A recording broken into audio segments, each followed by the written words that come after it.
I just want you to give everyone an idea of what M&A deals are, what are examples of M&A transactions. So M&A, which is mergers and acquisitions, focused on transactions, okay? Either acquisitions of companies or sales of companies, depending on which side you are, So in an M&A transaction, there is always a buyer and a seller and a company that is being bought or sold, okay? So we will be discussing this course in the two different angles, okay? On the sales side angle, so from the side of the group of people, the owner, the entrepreneur, the company that is selling the company, and on the side of the buyer, which is either the company or the individual person that is interested in buying this company, okay? Here we have some examples of global M&A deals. Some of the slides that I use in this presentation are coming directly from books used by different investment banks. So they might have different formats. I do this because I want you to see real life pages and cases and what is being done and what is usually shown and discussed when you discuss and review M&A transactions. Okay, so this is a page showing global M&A deals examples. These are global M&A deals from what I see between 2011 and 2016 or 16, but these are large M&A global transactions, okay? Just to see a few in more detail, we can see AB InBev acquisition. No, actually this is on the reorganization of their Latam business. We see AB InBev in the acquisition of SABMiller. We see Heinz in its combination with Kraft. We see AT&T in its acquisition of DirecTV. We see Qatar investment on the merger of Glencore and Xstrata. We see Walgreens acquisition of Alliance Boots. So these are all very large transactions. If you can see the size of the transactions, this one is 130 billion, AB InBev transaction 122 billion, Heinz transaction 115 billion, the Walgreens transaction 37 billion, and some examples of for example, the Burger King combination with Tim Hortons, 16 billion. So here you have some examples of large transactions done globally and the size of these deals, okay? This is just to give you an idea and a perspective of what happens in the world in terms of M&A and the size of large deals, okay? Okay, so to continue with the perspective and to help you all understand what the M&A global market has looked like, here is a slide showing the deal volume evolution of M&A transactions, okay? So this adds up all the transactions that happened in the different years between 2005 and 2019 in terms of deal volume. So the amount, the size of the transaction, okay? So in the world, global M&A transactions have moved around, let's say a little bit above 2 trillion and 4.5 trillion. So here we have the evolution, how it has been split between the Americas, which includes both North and South America, Europe, Middle East and Africa, Asia Pacific, and Okay, and the other one is the line. So here we have the mix, and as you can see, the Americas represented almost half of the deal volume, and the rest was split between Europe, East Africa, and Asia. Okay, let's see some facts for the evolution of these volumes and of these trends. Okay, in 2019, it was very similar to 2018. There was a slight decrease, and it amounted to 4.09 trillion. Okay. If you look at the evolution from 2018, the only one that grew was the Americas. Both Europe and Asia decreased slightly. Okay. What was the reason? Mainly because the Americas have led the world the last couple of years in the what is called mega deals, which are deals larger than 1 billion, which is related to the slide we saw before. Even though it was a few years ago, these were the largest transactions, okay, happening. So here you have a little bit of context in terms of what the volume has been and how it has evolved, okay? So we can see there is a slight increasing trend since, obviously after the crisis in 2008, there came a few bad years, let's say, compared to what had been happening between 2005 and 2007. There was a large increase in transactions and in volume, which went down after the crisis in 2008, which was also when Lehman went bankrupt, which I lived life, let's say. And then there was a slight increase since 2009, relatively increasing slightly since 2009 until 2013-14, where it went back to the levels it had been post pre-crisis. And then we have also a slight decrease in 2016-17, but not as bad. And then it sort of stabilized around 4 trillion in the last years. Okay, obviously 2018 and 19. 2020 is a totally different story, as is the rest of the world, given the current crisis. So now I will share with you some videos.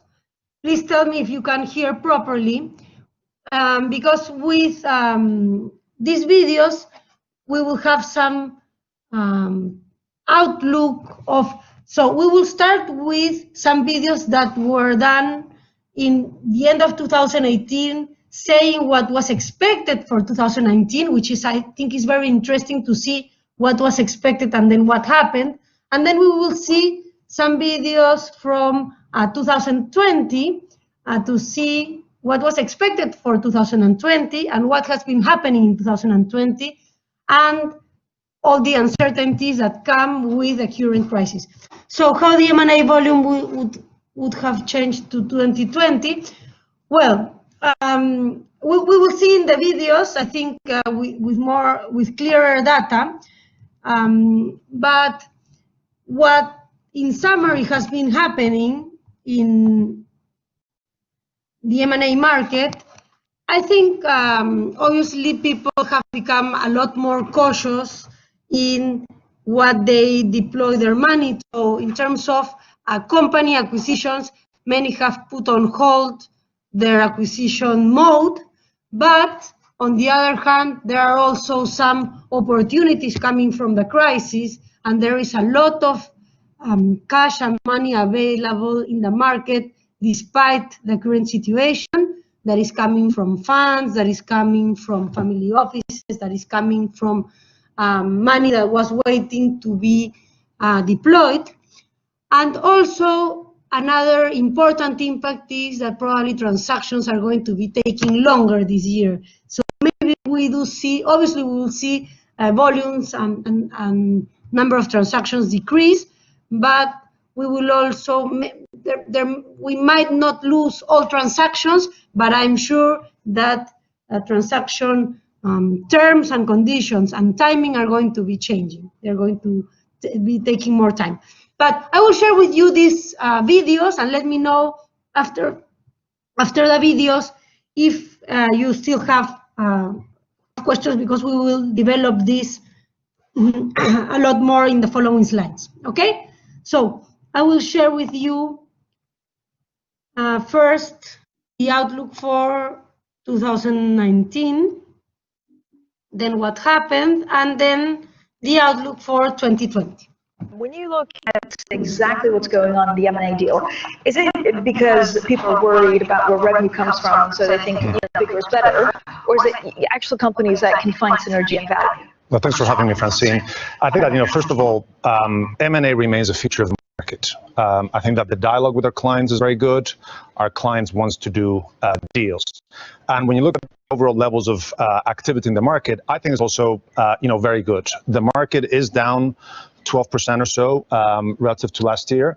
But the first of last year was arguably the best ever M&A market. So to be only 12% down on that metric, I think is very good. The market then decelerated last year. So I think that by the end of the year, we might come to a level pretty close in terms of activity relative to 2018. I think that what is interesting is to break down where that activity in 2019 is coming from, where what we find is that essentially the volumes in North America are flat, and the volumes in Europe and in Asia are down about 30%. And furthermore, if you look at... How do you explain that? You explain that by the size of the deals, because if you look at overall deal count, the number of deals that we observe in the market, whether it's North America, the rest of the world is down about 25%. The issue is that there's been a crop, a vintage of transformational deals of a value greater than 10 billion, which has been dominated by the US. So far this year, we've seen 25 deals greater than 10 billion in value, and of those, 21 have been US deals. But what does it mean? I mean, do you take the, at face value, is there good M&A and bad M&A? So it's the M&A that you do for the bad reasons and M&A that you do for the good reasons. For example, if you look at geopolitics and the fact that people are nervous, does it spur them into more M&A or less M&A? I don't think I think there's always good and bad M&A. I think that the critical difference in this market is that the regulatory challenges to M&A are significant, particularly on a cross-border basis. And when you look at the reason why we've seen so many deals in the US, I believe is because the regulatory issues in US deals are much more predictable than you're competing in the global arena cross-border. You mean because of regulation or because of the supply chain? Regulatory issues, antitrust, industrial policy, trade wars. The overall regulatory environment is just very complex to do cross-border deals. If you focus within a US context, it's much more predictable and manageable. Okay, how are these funded? So if you look at these record low interest rates and the fact that we had another bout of central bank dovishness, does it help spur M&A? I mean, cheap funding definitely helps for M&A. However, what I would say is that another key aspect supporting US deals is that, we can argue that market prices are currently, very full. And what I would say is that if you look at deals that can be funded using all stock currency, that to some extent compensates for market prices. It's much easier to structure all stock deals within the same region, within the US or in a cross-border context. Are there a lot of companies that want to do M&A in France or other parts in Europe, but are afraid so because of political interference? I'm thinking of, Chrysler, Nissan. You could think of, Siemens, Alstom, and others. As I said, I just think that that regulatory environment, antitrust approval, political influence in the deal is much greater when you look at any number of these different, jurisdictions. And I think that CEOs are more hesitant when you see deals like, Alstom, Siemens that were supported by the French government, they were supported by the German government, possibly for good reason, were blocked by the EU. But when you see those kind of deals being tripped by regulatory overviews, that gives greater hesitations, to CEOs to pursue those kind of deals. Okay, what do CEOs ask you the most? Are they worried about the trade war and the impact it could have on actually how they make business? Look at Apple, it's moving things around. Yeah.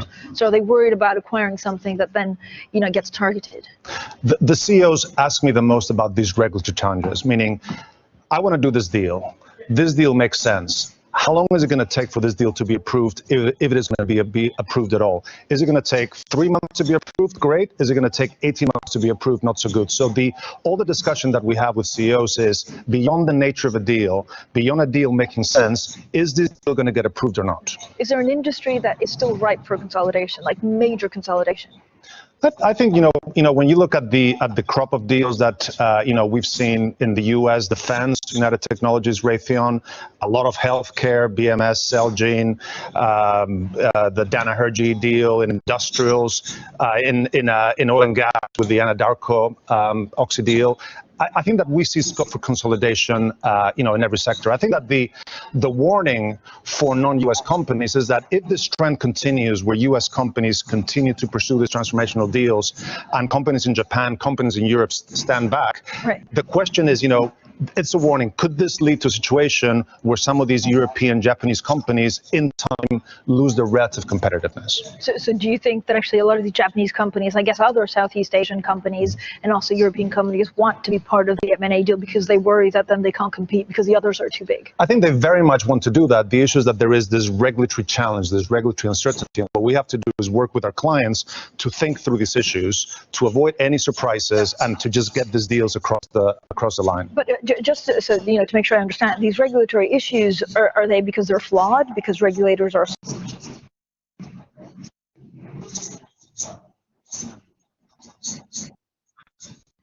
industrial policy in different regions? I think regulators are becoming a bit more, unpredictable, and we see that any of these large transforming deals, they take longer and longer to be approved, and it's very different for CEO to know, I know what I'm buying today, but if the deal is not going to be approved, if it is approved at all, for 18, 24 months, that company might look very different. The market might look very different. Okay, are the European banks ever going to consolidate?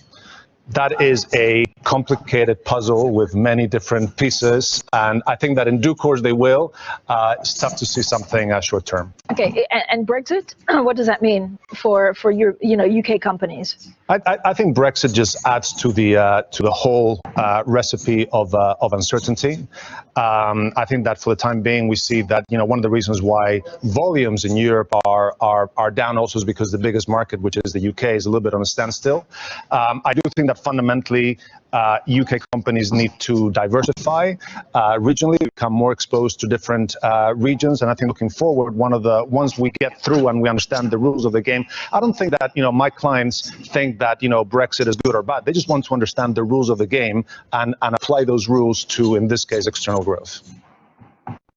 But this video is at the end of 2018 or mid 2018, and from what you can see from the video is that basically they are saying that 2018 was the best year ever, and that or one of the best years, and that probably 2019 was going to be a little bit lower in terms of deal volume and deal size, and this was mainly related to different regulatory issues across the world, and that cross-border deals. And what does this mean? Cross-border means transactions that happen between companies or groups in different countries. So British company acquiring an American company, or a French company acquiring a Chinese company, whatever. Okay, so cross-border. And basically they're saying that, or their concerns at that time are basically regulatory issues, antitrust, so regulators approving the transactions, and they're saying that most of M&A is happening within the same countries, and this is why the US is having the largest number of transactions, because it's the largest market, and they are all doing mega deals or large transactions within the same market. So US companies acquiring other US companies. Okay, they also mention, and this is very much related as regulatory issues, the concerns at that time about Brexit. Please don't follow the subtitles because they're terrible. I include them anyway because I think it also helps to understand sometimes the American or the British accent, but they're very bad. So just have it as a reference. Okay, so they talk a little bit about about antitrust and also about the Brexit situation. Okay, let's see the next one to see again the outlook for 2019. Okay.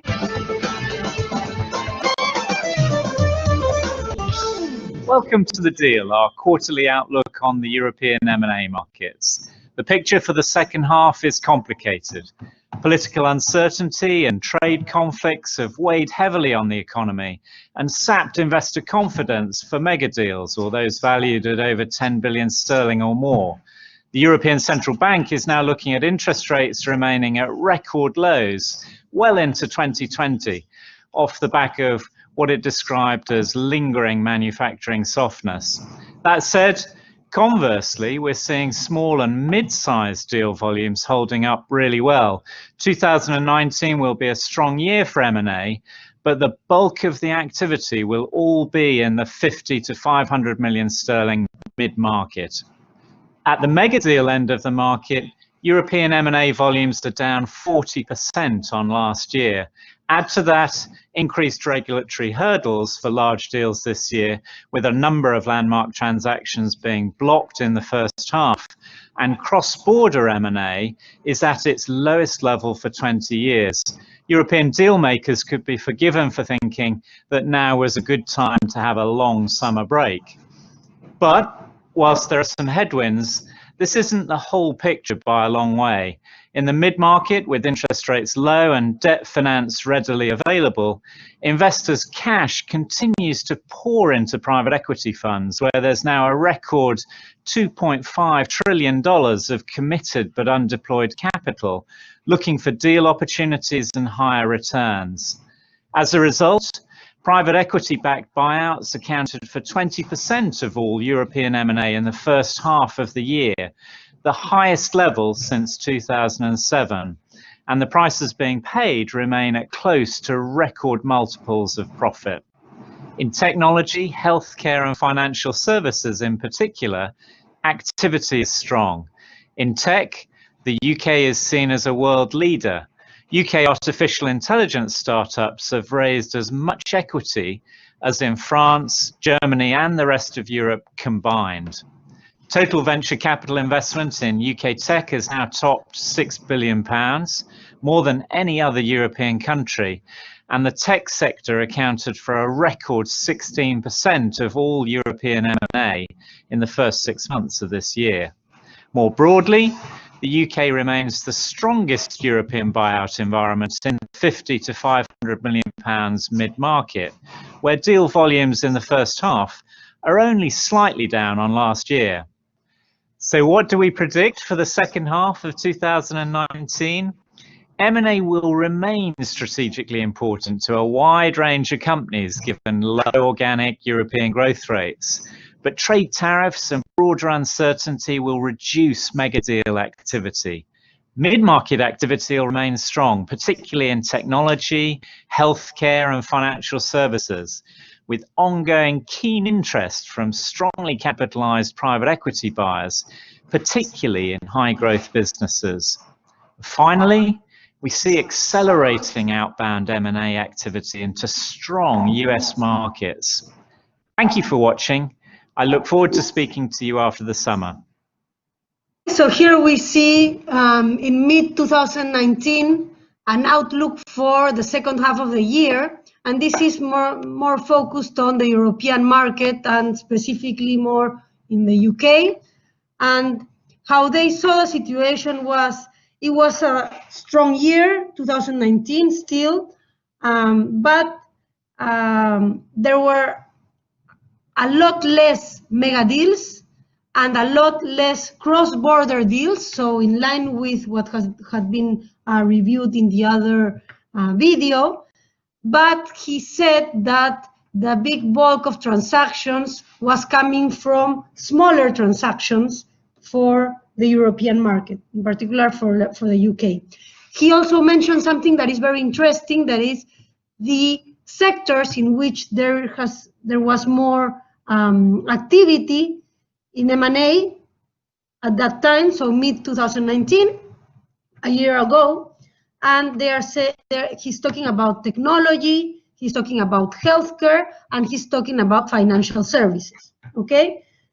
And then he mentioned something very interesting at that point in time, which is that they see potentially M&A happening, because even though the companies might not, or the strategic players might not be in such an M&A mood, there is a lot of potential interest from private equity funds, which have been raising trillions of dollars, and that they have already committed but undeployed capital, and they need to invest this money in companies to come back to their investors, okay? So they see an interesting outlook, even though the structure has changed in a way, more focused on smaller transactions, more focused on some specific industries, and with these regulatory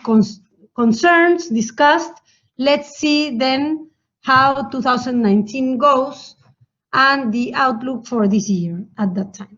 Is looking into 2020, what should we expect from the M&A market going into next year?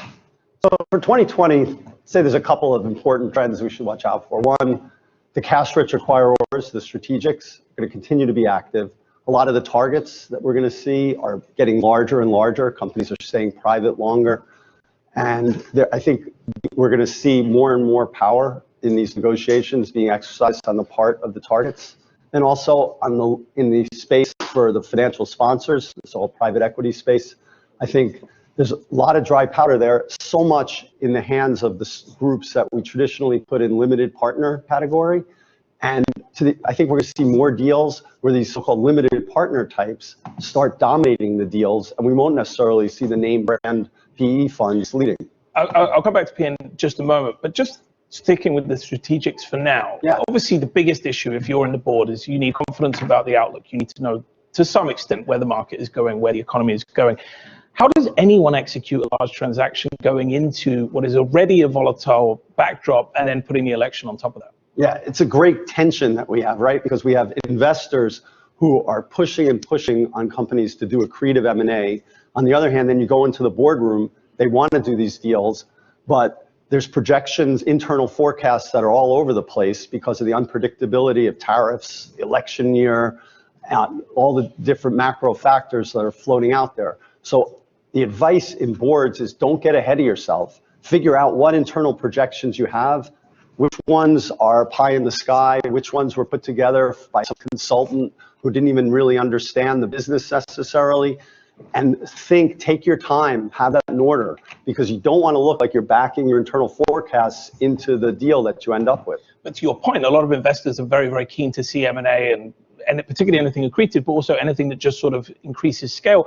What's the opportunity cost of doing nothing for these companies? Oh, it's potentially huge. I mean, because you're just sitting there, letting money sit there, low interest rates, and then, your rivals are getting bigger all the time. So you're being compared to your peers. There's always the activists looming. Everybody's everybody wants to have very high votes. The independent directors are more sensitive than ever about showing up nicely on the votes and getting good recommendations, and a lot of that's tied to share performance. Right, all of which leads back to your point that if you are a private company, perhaps going public is less attractive. So talk to me about some of those options. If you're a tech company, privately owned, you're selling to a big public tech company, how can you negotiate a deal that is slightly better for you and doesn't necessarily expose you to the rigors of being a public company? Right, so when you say the public company rigors, everybody's very intimidated. So you have all this movement toward dual class, insulate me.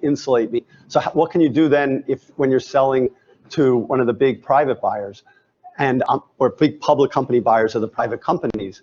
But what we're seeing here is I think the founders are exercising more and more power, and they're going to start getting very interesting deals. It's a two-way street. So the buyers are going to say, well, maybe we won't give you all your consideration on day one, and they'll have ways of making sure they stick around. On the other hand, we're going to see more and more autonomy, I believe, for these founders when they get bought into big buyers, which almost leads you to a sort of a new era of conglomerates. Sort of tech conglomerates going in the same way that the industrials did a century ago. Yeah, and that's the only way to attract these, because remember, founders, they're very, very proud of their companies, and they want to keep their mission. And I think we're going to start seeing a way to do that, even though you're selling your company. So you're not just in and out. You keep your autonomy. We may even see some real creative structures, maybe some independence on board structure, even though they're 100% owned subs. The other headwind for big tech, and obviously something that would play a significant role if we were going to see more M&A, is potentially the breakup of some of the big techs, or some pressure on them to break up and have less market power. Does that really cramp their ability to go out and find deals? Well, everybody's thinking about regulatory issues. It's very, and it's interesting with the election year. The big question is, well, is it better to do now, better to wait? Who knows what's going to happen? I think ultimately, if you can get your forecasts in order and justify the deal, you know that doing nothing with your cash is not going to justify sitting around, that folks are still going forward. Okay, so what we can see here is, again, very strong focus on technology, on private companies going public, and in general, a positive outlook for 2020 with some concerns regarding in the US elections, but at that time, obviously, no one expected what happened regarding this virus situation in the world. So let's see the next one, which is already in the first quarter of this year. Welcome to The Deal, our quarterly look at the M&A markets. Global M&A volumes were down in the first quarter and down 30% in Europe compared to last year. Slowing economic performance, low inflation, trade tariffs and coronavirus caused some corporate investors to adopt wait-and-see M&A strategies. Concern around the coronavirus is accelerating as it threatens global supply chains. This is creating a lot of short-term equity and bond market volatility and slowing the wheels of the global economy. Certainly the picture isn't straightforward, and I'm speaking to you at a time of uncertainty, but we remain confident that the leading global economies are well placed to weather current short-term headwinds. This isn't 2008. Underlying conditions for M&A remain positive, with the European Central Bank talking about its expectation that interest rates will remain at their present or lower levels for an extended period of time. That was in the first quarter, so the coronavirus situation was just starting, and they already saw it as a big threat, but it was included among other concerns as trade tariffs and others. Okay, let's see the next one. Very few deals are going to occur in this environment. A, do you agree with that? And B, should we expect that once we get through this, we're going to see a torrent of potential consolidations? Well, David, first, thanks for having me. And look, I think the key thing is for everybody to stay healthy through this. And certainly at Citi, our focus is on employees, clients, and the general public, most importantly. Turning to our market, unequivocally, it has slowed pretty dramatically. That's to be expected. The previous two shocks, financial crisis and the dot-com bust, we saw a significant drop in volumes for some extended period of time, multi-months in both cases. I would say here what people are focused on right now is in announced transactions, a lot of looking at what one's rights are under existing contractual arrangements, material adverse change clauses, interim operating covenants, to see if there are ways to either get out or potentially reduce price. So that's one aspect of it. I think we're also seeing interest in the defense area. We spent 10 years basically dismantling a lot of these corporate defenses, and now we're seeing rights plans being put back in, short duration, obviously more shareholder friendly, but that's to be expected because at times like this with a massive market correction and some companies being really badly beat up, there is concern about opportunistic offers. So that's what we're seeing. In terms of when it comes back, this is different, because of the ramifications in the real economy. So it's really difficult to predict.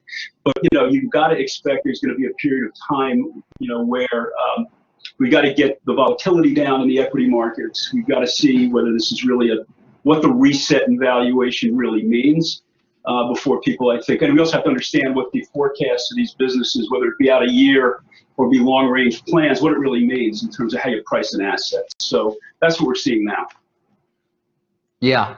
I want to come back to this idea of people obviously looking through the contractual obligations in a given deal and or the financing. I mean, is Citi going to finance all the deals that you currently are committed to?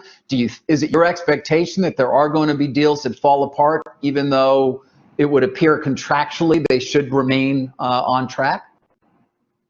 No, look, I mean, like anything else, right?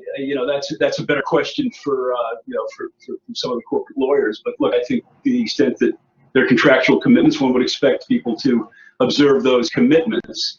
In terms of deals falling apart, deals can be pulled apart consensually by both sides. I don't really anticipate a lot of what we saw in 2008, where a lot of these were very, very heavily leveraged sponsored transactions, as you recall, it got hung. I don't expect anything like that this time. I wouldn't see that. But like anything else, people are looking, they're thinking about what to do. The arb spreads really blew out. They've come back in terms of announced transactions. But I think more importantly, what people are looking at now is how do I leaving aside the defense ramifications, how do I think about what happens going forward? And it's very difficult because while we know this is temporal, it's really difficult to sort of say, because I'm just listening to some of your previous commentator, we don't have any idea when this is going to start to tail off and it'll approach some sort of containment. So how do you then factor your economic ramifications and then think about, in the more micro world, doing deals in that context? It's very tough. Well, Mark, I know this is not necessarily your bailiwick, but when you see a company like Citi that is selling almost, $30 below its tangible scrubbed book value, you have to start thinking, well, wait a second, are the non-performing assets just going to spike so badly? Because otherwise, it looks like that the stocks are very, very mismarked. And what do you think? Is the market missing something? Not allowed to do buybacks, or is it that you do what everyone expects? Non-performing assets are going to spike badly, and therefore the book value has to come down. Jimmy, you're really asking a question that's better asked to Mike Corbat than me. I know. I wish I thought Mike would come on. But look, I think the banks are in so much better shape than we were 12 years ago, and we're in much better shape. So look, I'm not really in the position to go much beyond that, but we're very focused on taking care of our customers and doing the right thing and taking care of the communities that we operate in. So I do feel, Jim, I think all of us at Citi feel very proud of where we are now and what we're trying to accomplish here, and we're going to do our part for sure. There are, Mark, some activists who are in situations where they're watching the positions that they have, significant ones, down 20, 30, 40%. You mentioned companies putting in poison pills of a short-term nature to make sure nobody tries to take advantage of this dislocation. But what's the activist playbook going to look like, particularly given everybody's saying buybacks are something of the past, and it's irresponsible to actually do buybacks at this point, given we now know the risks you're taking on by not having enough cash on your balance sheet? Well, look, it certainly potentially takes it, from a capital structure management perspective, it takes a tool out of the arsenal they've employed over the years. I think what we saw in 19, though, we get a lot of questions about, how much money is there really available. A lot of positions are really underwater at this point, but we did see a number of monetizations from some of the bigger firms in 19. So there is some dry powder. What I would anticipate is in places where there's conviction around the quality of the company, maybe dollar cost average down. Now I'm in Jim's world here, and do some of that. I do think that it's very difficult right now to figure out where the bottom is, and with this kind of volatility. But look, activism, Jim and David, activism is not going away. Neither is tech disruption. Neither is all the things that drive M&A. We have a temporal problem right now. I do think activism is here to stay, and I think again it's maybe a temporal hiatus, but clearly with this kind of value, people are going to be looking at what kind of bargains are out there. Okay, so this is a very interesting video because obviously you can see that the speaker is not willing to say very much, obviously because first he cannot project the future, and also because it's very sensitive what he says in terms of the own bank he's working for and what is happening with the market, the prices, the underlying assets or the non-performing assets in the balance sheet, and if the situation of the shares. But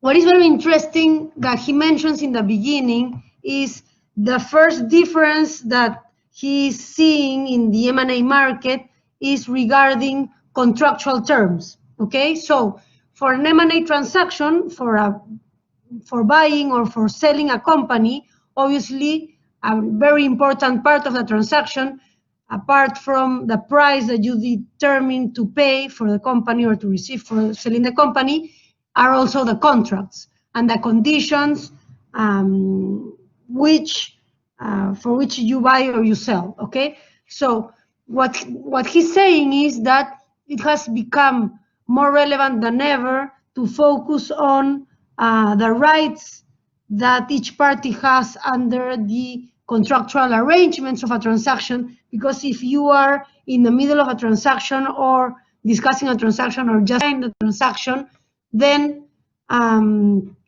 you will be obviously right now discussing and reviewing if you have the possibility to leave the transaction to go out, or if you can maybe get better conditions for the deal, for the acquisition, or if you are in the middle of negotiations, you can decide. You have, let's say, more or less, depending on which side you are, flexibility to do the transaction or not. Okay, so there is a very strong focus on contracts and the arrangements in the contracts, and going back to the just signed contracts to see if there is a way out, there is a way by which you can get indemnified, paid, or if you can maybe withdraw from the transaction. Okay.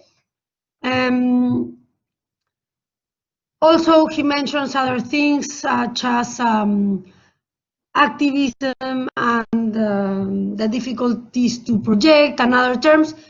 And we will review the summary of all the videos and all the comments we will see in a couple of slides following the presentation. So we will go, I think, to our last video, and then we can discuss in a little bit more detail. So the deal is Forescout. The area is security. We'll talk about that in a bit, but first I want to go more broad on this. What has been the most challenging difference getting a deal done in this environment? Well, look, COVID equals uncertainty in this tumultuous time, and uncertainty makes it very difficult to get to a deal because parties need to agree on what the future may look like. And I think that's been the biggest challenge, is just that uncertainty. And you've seen that, M&A volumes, I think they're off 30% or so this year for the broader market. And I think that's just a sign of the impact of COVID. So I think this deal started off, it looked like it was going to be around 1.9 billion, ended up at 1.6. What accounted for the difference? Well, look, it's always tough in times of uncertainty to close a deal like this. It would have been easy for either side, I think, to walk away. But in the end, it was the right deal for shareholders and for the board. And it was the right deal for us. And it's because the prize was worth it. I mean, fundamentally, the company is better off private to make the investments it needs to migrate its model and to continue to grow. And it was the right deal for us. And I think that's reflected in the price. I also just want to say, there are a lot of deals that are still in limbo that got signed during this period of time. And this is the first deal of its nature to get resolved post-COVID. So going more deep on the specific area where Forescout is, which is security, kind of enterprise network of things, I suppose. How do you project the value of its technology and the partnerships that you have to engineer during the period where it is private to make this pay off for you? That's a great question. Look, as the world gets more integrated and all of these complicated devices get connected into our enterprise networks, the surface area of attack goes up exponentially. And companies like Forescout have technology to address those shortcomings. And I think its importance will be even more and more important over time. In terms of partnerships, we already have great channel partnerships and relationships. I think the most important, though, is just with large, complicated enterprise customers. Can we be the solution provider for them, the partner of choice for the decade ahead, which is the type of decision our customers make when they choose to use Forescout. Hey, Brian, it's Deirdre Bose on the West Coast. I wonder if you think that some of these work from home plays, or even the big tech companies, despite increased antitrust scrutiny, are being opportunistic enough amid the pandemic, especially when some of these firms are able to raise money at very low rates. Are you surprised by the number of deals? Do you think that there should be more? Well, when I said M&A volumes are off, I think tech has shown in this period that it's a resilient business. It's not just resilient; it's actually still thriving and growing. I mean, on the tech side of Advent, we've signed and closed 5 deals just since COVID, and I think you've seen that across the industry, where tech, both strategics as well as private equity, is continuing to grow its share of overall deal volumes. And I think that trend will continue, in part because you just mentioned these are thriving businesses that can raise money or sell stock to raise money, either debt or equity. And I think that those trends will continue. So hopefully you have there most of the answers to the questions that you raised.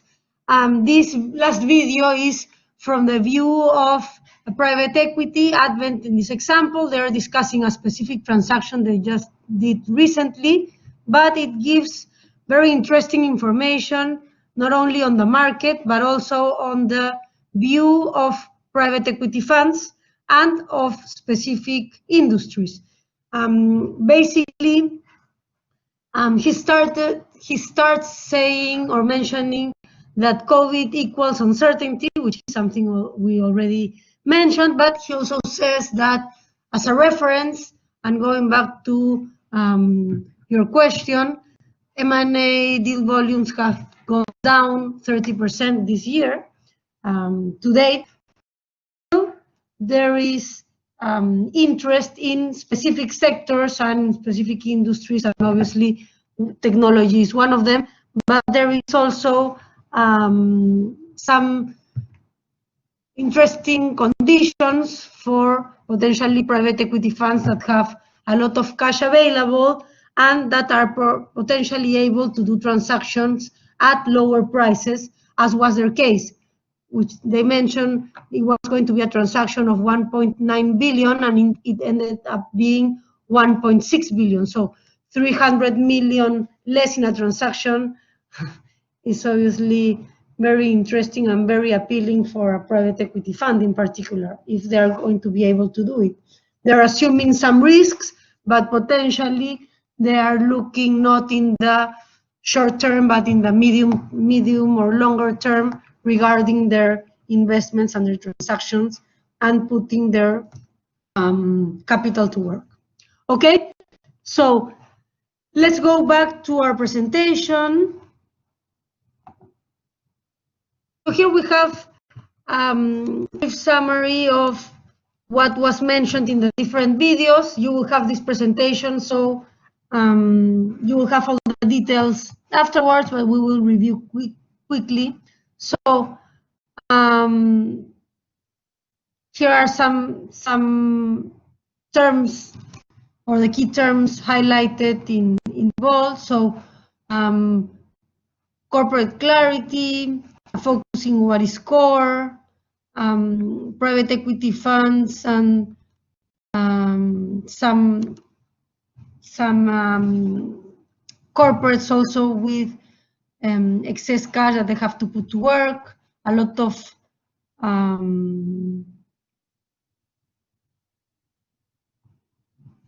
okay, so here they're mentioning some tax benefits in the US market that mean that corporates have additional cash and that this can be deployed to M&A.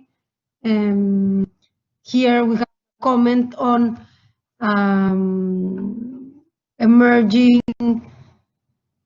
so the comment on private equity funds, then the comments on regulatory process, and focusing on transactions that make sense for the company, This is the comments that were done on the C section, which means CEO, CFO, etc.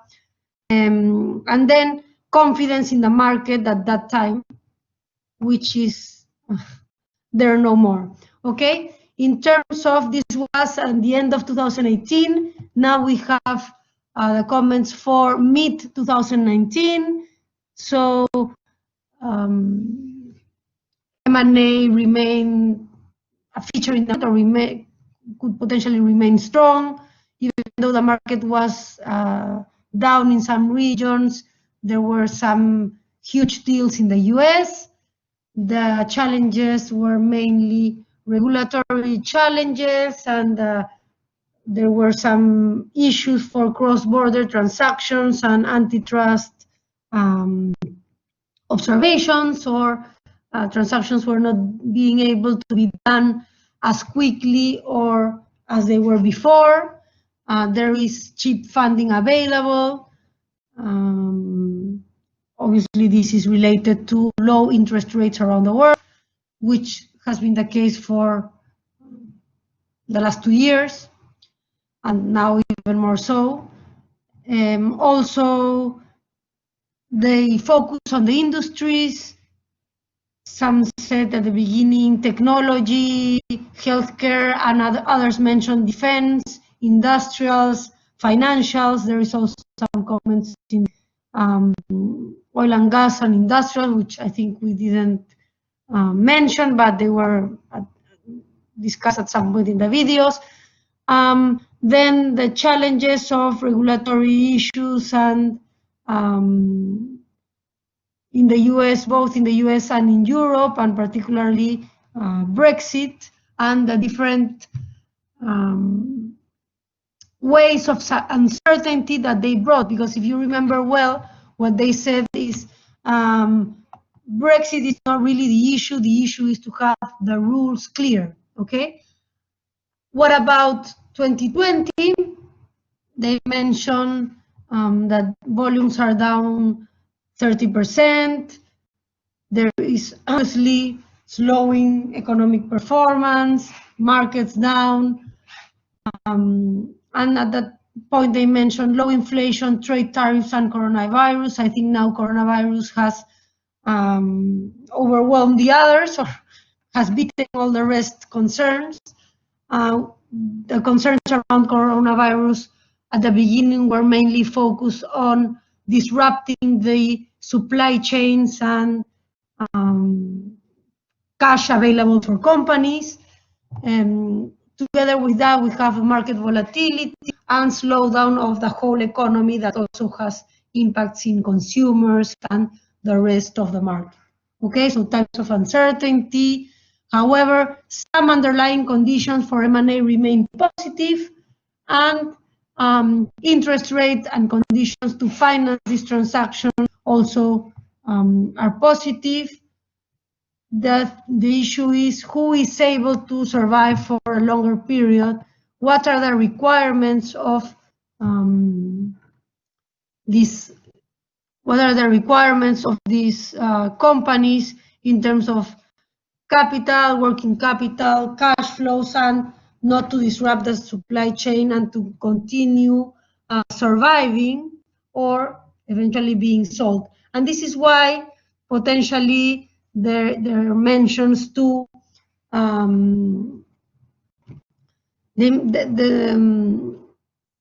the potential opportunities, let's put it that way, could come from companies that are not able to survive or don't have the backup of shareholders, or don't have enough capital to overcome this crisis, and will probably need to either be sold or go bankrupt, okay? Which makes a big difference in terms of the price at which they can be sold in the future. Okay, so what some of the impacts surrounding, let's say, or given the coronavirus situation, more focus on contractual arrangements, looking at ways to get out or potentially reduce price. All of this we have heard in the videos, but just to summarize, Also, the resetting of valuation or pricing the assets, the mechanisms and the ways, obviously, with the changes in the market have changed. Many deals falling apart, but also, if there is an interest of both parts, they will try to come with terms, as was the case of Advent. Also, they say that the context now is very difficult, but it's temporal, and doing deals right now is very difficult, but some are underway as well, and some obviously will be postponed or delayed to see what happens with these companies before doing a large investment. Okay, so it is, in summary, very difficult now to figure out where the bottom is or how this will look or how much longer this will take, but there are potential opportunities as well. There is activism and active play from shareholders and minority shareholders as well, and there is also potentially investors looking for bargains and opportunities. I think with this, we summarize the videos, and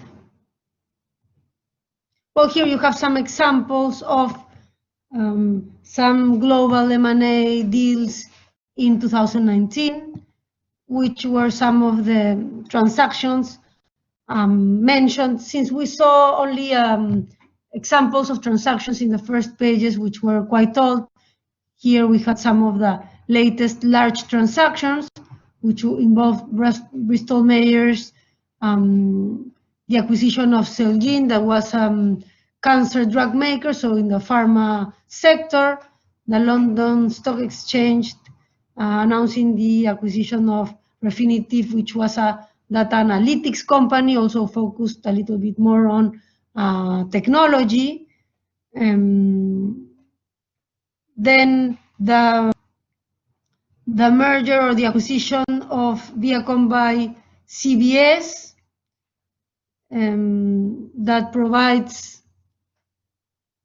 that allowed them to increase massively their market share.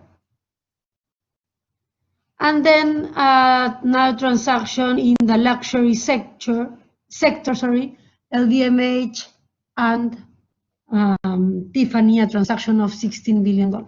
Okay, so this is just reference for information, so you are informed of the trends in the world globally. We will then also focus more locally with some examples in the next classes. I think today also with the news run, if we have enough time, we can also have an idea of some of the more local transactions. Okay, so if we look at the key drivers for M&A deals before the pandemic, we can see some of the strategic drivers, 20% technology, 19% expanding their customer base in existing markets, so growth in their own market, expanding in products or services. So one is expanding their market and the other one is expanding in products or lines of business. The other one is digital strategy and talent acquisition. So the drivers or the reasons in the year previous to the pandemic that was driving M&A activity. Okay, I think it's important for everyone in this class and for everyone in general, in order to understand M&A, to know or to be informed or to start reading about M&A transactions. And I mean, most of you already read about transactions and are informed about transactions because you read the news, newspapers, the news run, the online news, financial news. But what I would like is that everyone starts reading these news runs or these information on transactions and deals, and try to start understanding the details behind what is being read or what is being said. It's not always true and it's not always precise because obviously newspapers, and it depends on the sources, and even with reliable sources, sometimes the information is not precise, sometimes it's based in rumors, sometimes it's precise but they don't have the figures right, sometimes it is based on press releases by companies and it's not well interpreted because it's not necessarily finance people. But anyway, I think it's interesting to read about the transactions and to read not only the news, but also the press releases by company when it's related to private companies, and that you start to understand the details. So I will read these M&A deal news. I think there we have 3 or 4 pages of different M&A deals, local deals, so that we also see what has been happening in the last years in the Peruvian market as examples. And we will probably review them, maybe the last or one of the last classes, so that we make sure that everyone understands better all the details after our course, okay? So don't worry if there are some terms and some comments here that are not understood. Obviously, it's our first class. Hopefully, at the end of the course, everything that is read in a news run or in a press release, hopefully is understand or clearer at least. Okay, so this transaction was the acquisition of Linio.com. So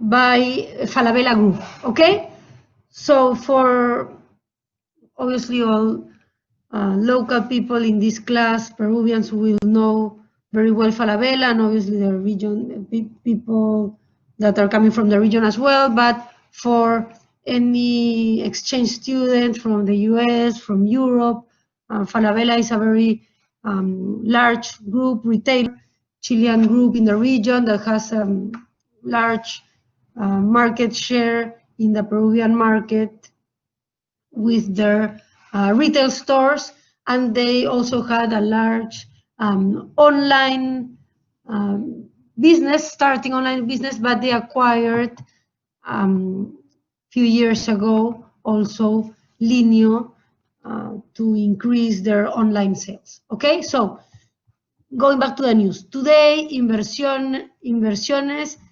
MKTP SPA, an entity 100% controlled by Falabella, acquired all of the shares of Newton Linio 1 GmbH, hereinafter Linio, a limited liability company organized under the laws of the Federal Republic of Germany, which in its turn directly and indirectly controls a series of entities in several jurisdictions, through which it develops and operates a market platform business, also known as an online marketplace under the Linio trade and domain names www.linio.com in the countries of Argentina, Chile, Colombia, Ecuador, Mexico, Panama, Peru, and Venezuela, in which it reached aggregate net merchandise value sales of $137 million in 2017.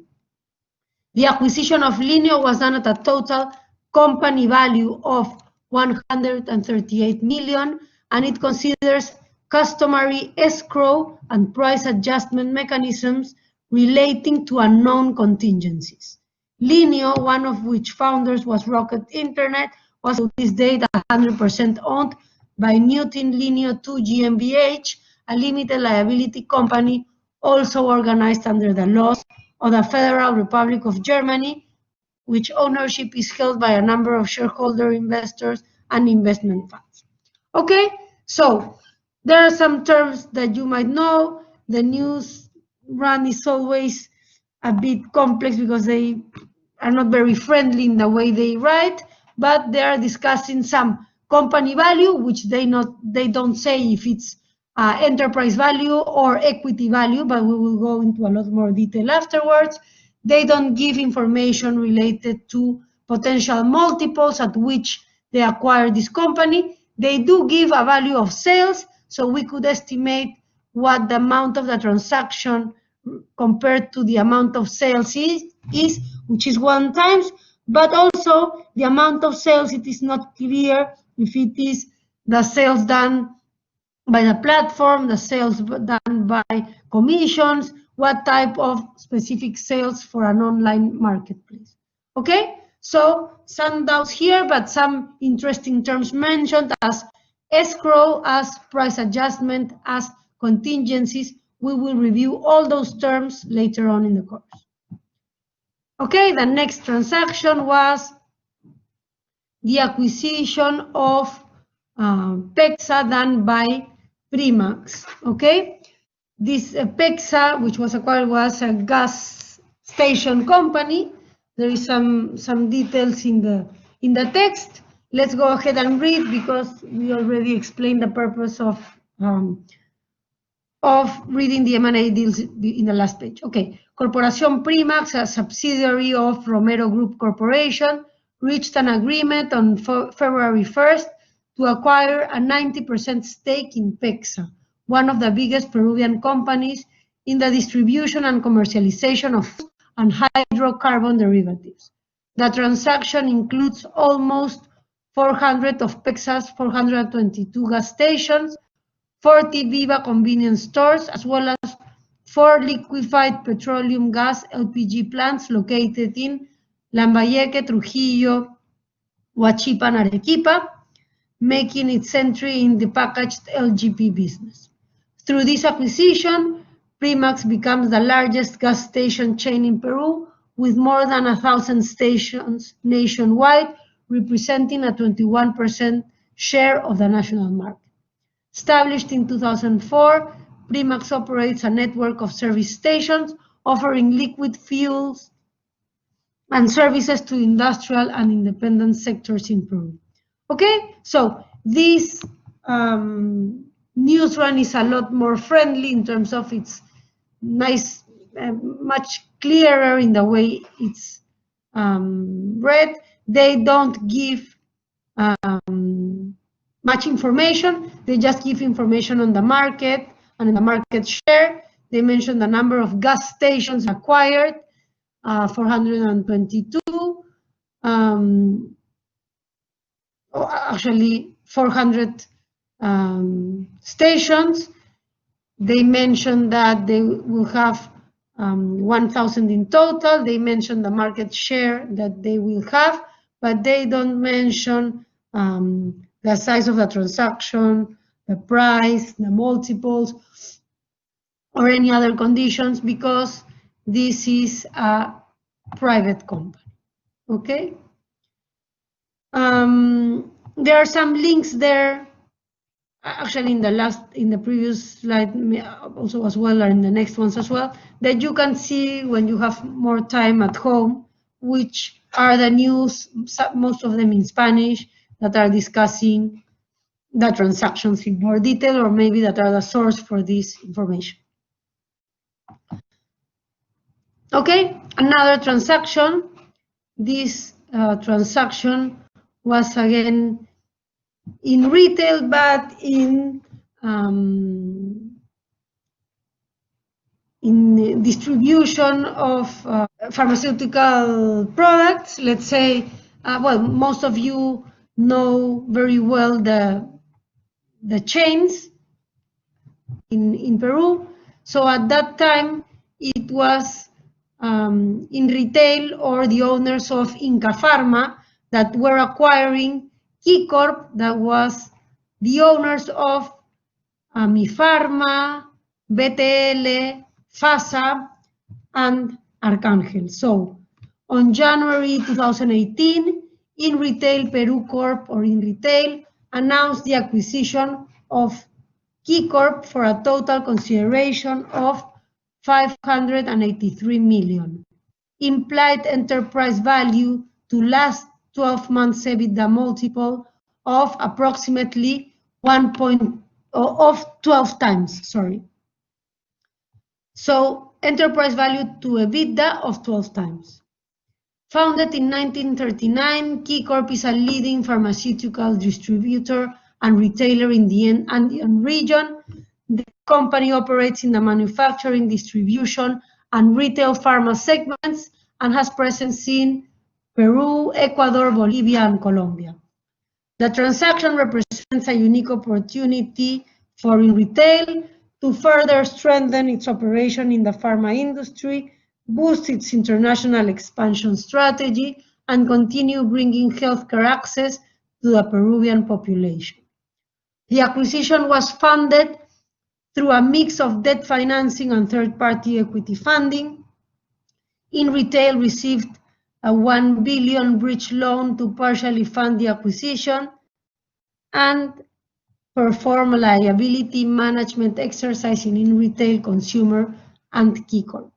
A group of private investors, the co-investor group, led by Nexus Group, contributed 150 million in equity to partially fund the transaction, which will result in an ownership in the resulting consolidated pharma operation of about 13%. Okay, so some very interesting terms mentioned in this news. First, they mentioned the consideration, so the amount, the size of the transaction, which is 583 million. They also say that this is enterprise value, which means it is equity value plus debt of the company or net debt of the company. And they also provide a multiple, which is enterprise value. So the price paid for the transaction divided by the EBITDA generated in the last 12 months before the acquisition was 12 times. Okay, so the size of the transaction divided by the last 12 months EBITDA of 12 times. This is very important in M&A to have reference of multiples of transactions to have a good idea or to have a better understanding of if the transaction was paid fairly, if the transaction was paid according to what companies in the sector trade in the market, if the transaction was done at a level where previous acquisitions in the same sector have been done, or it was paid at a higher multiple or at a lower multiple, to see if they overpaid, they underpaid, and then to see the specific case of the specific transaction and acquisition, if it was worth to pay that much, if it is possible to recover that price paid in the future based on the real value of the company. Okay, so very important, the valuation, the pricing, and the multiples, the implied multiples that this price represents to see if the acquisition was done at the right price or not. Okay, also they mention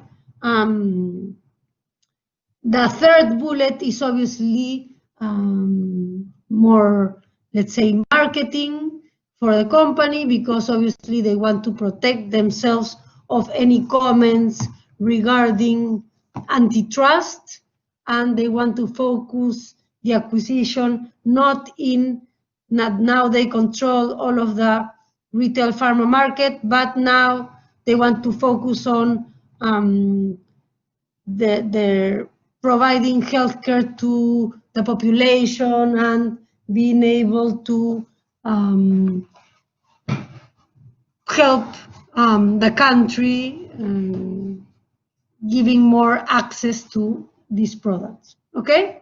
Which is fair, and also a valid comment coming from the acquirers that are willing to have this transaction approved, or at least not observed by any antitrust measures, okay? And finally, they also mention the way that transaction is funded, or the way that the acquirers are going to be paying or getting the funds to be able to pay for this transaction, okay? So here they are mentioning that Nexus Group, the private equity arm of the group, is going to be acquiring a part of this transaction, or actually they say that they are going to be contributing equity or raising equity to inject in the company, and with that result with a 13% stake, and also the remaining funding of the transaction is going to be provided by a bridge loan, probably temporarily, while they get the rest of the financing. Okay. Finally, our last example of another transaction in the Peruvian market. This one is in the education sector and is related to a private equity fund, in this case, Enfoca, probably the largest Peruvian private equity fund, doing a couple of acquisitions in the education sector, so universities and what we call here institutos. Okay, so let's read the news. Peruvian private equity firms Suma Safi and Faro Capital have reportedly sold 100% of their shares in educational institutions Toulouse-Lautrec and Universidad de Ciencias y Arte de América Latina, UCAL, to investment manager Enfoca for an undisclosed amount. Also, then we have the rest of the news in Spanish, so I will translate. The shares that Group Toulouse-Lautrec and UCAL were in the hands of Suma and Faro Capital, and now they have changed ownership to Enfoca. This news coming from El Comercio, which is a local newspaper. And then another news is yesterday, 100% shares of the holding have been acquired by Enfoca. They haven't indicated the size of the transaction, but they are mentioning that there are some comments in the financial sector saying that they have paid 16 times EBITDA for the firm, and they also mention some of the other potential buyers that participated in the transaction, or that were interested in acquiring these companies, that they were both strategic, because there were universities and private equity funds, and that they were both local and foreigners with experience in the sector. So they just say that there were different potential buyers, so that it was a competitive process, and they were both strategic and financial investors, and they were both local and international players. So they're being very general in their comment. Okay, they also say, make a reminder that Enfoca already owned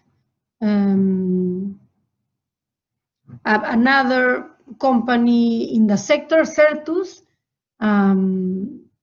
So probably they're going to be increasing or broadening their portfolio in the education sector.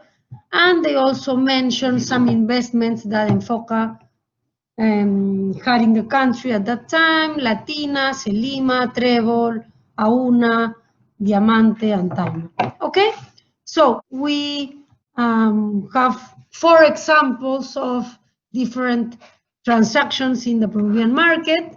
Here, the last one, a transaction done between private equity firms, so 2 private equity groups into another one. They don't disclose the size of the transaction again, because it is a private company or it's a private equity fund and it's not listed or it doesn't have any obligations to report. But there are some rumors in the market saying that they have paid 16 times EBITDA in terms of multiple. So we would have to look at the multiples paid in the sector, in the education sector, and the multiples at which other companies, listed companies, trade to see if 16 is high or low or is in line with market multiples. Okay? So to finish our last couple of slides, this is mainly for information. And this is mainly for information. Some links for all of you so that you know where you can get deal information or information in transactions for any international deals, Reuters, Bloomberg, FT, New York Times, Wall Street Journal, these journals, for any regional news, Latin Finance, América Economía, and for local news, Gestión, Semana Económica, and El Comercio. Okay, this is just websites or information from where you can get publicly news runs. Okay. Finally, some interesting databases from which you can get deal information. For most of these, you will need access. Maybe you can get access through the campus library. If not, sometimes you have trial periods, and if not, you can always ask friends that are working in the sector to help you with providing information. Basically, Merger Market, which gives a lot of information in deals, Thomson, and Dialogic. Okay, so this is all. Hopefully, you have a better idea for those that have had very little information on what M&A deals are, how they work, what's their size, what's has been happening recently in the world, and what was the outlook before the pandemic and the outlook now, or the current situation, and some information on global deals, transactions, and some also local transactions that have happened in the Peruvian market involving both strategic and financial players. Okay, we will go to a lot more detail of what has been discussed today. This was only a brief introduction. In terms of sizes of deals, well, it's very relative to the markets. Obviously, in the Peruvian market, probably anything above $100 million is going to be a large deal, because the large bulk of transactions in the Peruvian market are probably going to be between 20 and 100 million. Anything above 100, or maybe anything above 300 million is going to be big. But worldwide focus, if you look at the larger markets, or if you work in M&A in New York or London or any other large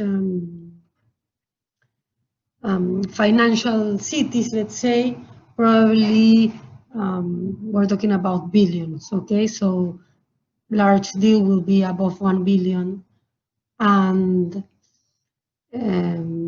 mid-size will be between 100 and 500 probably.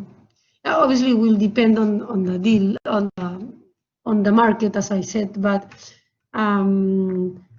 below 100 million is going to be small transactions. Okay, in the Peruvian market, you might have 20 million transactions, probably between 20 and 50 million being most of the transactions happening in the market. Those that will be more in the press and will be probably where there's more information available will be either the largest ones or the most emblematic companies or those that need to disclose information in the market. Okay, so thank you very much, everyone.